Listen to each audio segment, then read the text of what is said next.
Sensex today update என்னென்னு பார்ப்போம். Sensex ஒரு அப் ட்ரெண்டில் தான் போய்ட்டுருக்கு. இது ஹைஸ் அண்ட் ஸ்லோஸ் வந்து மார்க் பண்ணுவோம்.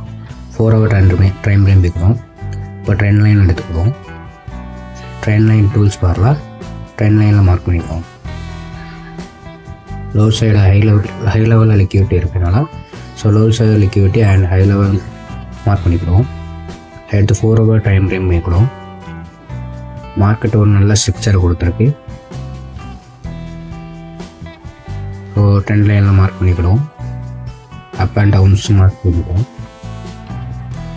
இது ஒரு சைட்வேஸ் நல்ல மூவ்மெண்ட்டில் இருக்கிறதுனால பேரல் லைனை எடுத்து ஒரு சைட்வேஸ் மூவாக மார்க் பண்ணிக்கிறோம். ஜஸ்ட் நம்ம ஒரு அனலைஸ் பண்ணுறோம் மார்க்கெட் எந்த மாதிரி மூவ்மெண்ட்டில் இருக்குது அப்படிங்கிறத. ஒரு நல்ல அப் சைடும் அண்ட் டவுன் சைடும் க்ரியேட் பண்ணியிருக்கு. நல்ல ஒரு சூப்பரான ஒரு பேட்டர்னை வந்து க்ரியேட் பண்ணி போயிட்டுருக்கு. 1 hour டைம் ஃப்ரேம் போய்விடுவோம்.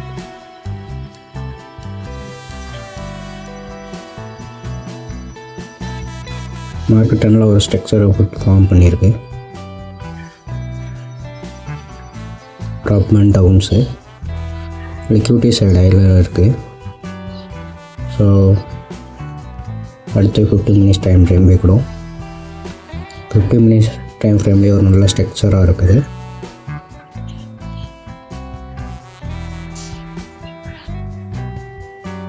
லோ லெவலில் ஹையில் ஒரு லிக்விடிட்டி நல்லா க்ரியேட் பண்ணி வச்சுருக்காங்க. ஸோ மார்க்கெட் நல்லா இது பிரேக் ஆகும் பட்சத்தில் மட்டும்தான் கீழே போகும், இல்லாட்டி அப் ட்ரெண்டில் மேலே போகும். ஸோ ட்ரெண்ட் லைனில் மார்க் பண்ணிக்கிறோம். லோஸ் வந்து மார்க் பண்ணிக்கிறோம். இது அடியில் உள்ள லோஸ். ஸோ லோஸ் வந்து நியர்பை லோஸும் மார்க் பண்ணிக்கிறோம். ஸோ அடியில் உள்ள லோஸும் மார்க் பண்ணிக்கிறோம். மேஜராக ஒரு லோஸ் இருக்குது. ஒன்ஸ் அந்த லோஸ் வந்து பிரேக் பண்ணால் மட்டும்தான் நெக்ஸ்ட் லெவல் லோக்கு மூவ் ஆகும். ஸோ இதோட ஹையில் மார்க் பண்ணிக்கிறோம். ஹை மேலே தான் மார்க்கெட்டை உடச்சி கிளனிக்கு வந்திருக்கு. ஸோ அதான் மேஜரான ஹை இருக்கும்.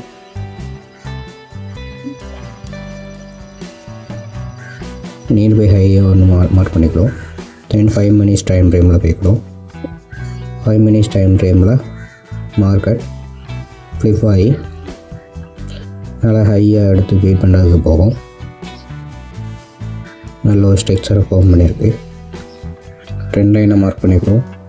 அதை ஹை மார்க் பண்ணிக்காச்சு. அரௌண்ட் 85,100க்கு வந்து மூவ் ஆகும். இப்போ 84,968 இருக்குது. ஸோ மார்க்கெட் மேபி அப் ட்ரெண்டுக்கு போய் ஒன்ஸ் அதை ரீச் பண்ணதுக்கு வாய்ப்புகள் இருக்குது. இதோட லோஸும் மார்க் பண்ணிக்கிறோம்.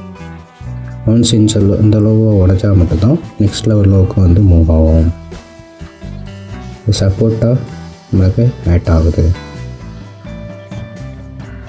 மேபி மார்க்கெட் ஒரு அப் ட்ரெண்டில் போதுக்கான பாசிபிலிட்டிஸ் ஆர் ஹை.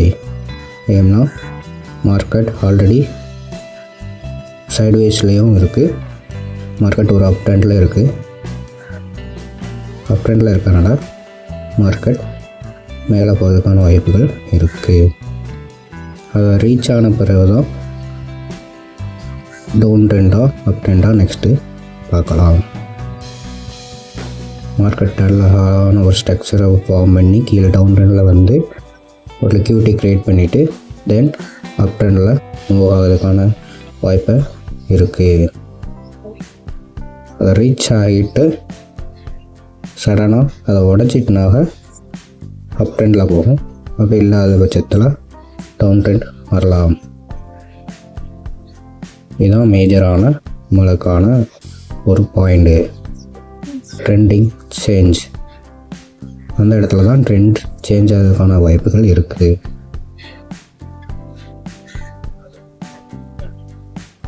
கேண்டில் பாருங்களில் உண்மையில் இருக்குது. புல்லிஷ் கேண்டிலில் இன்றைக்கி மார்க்கெட் எப்படி இருக்குன்னு பார்ப்போம்.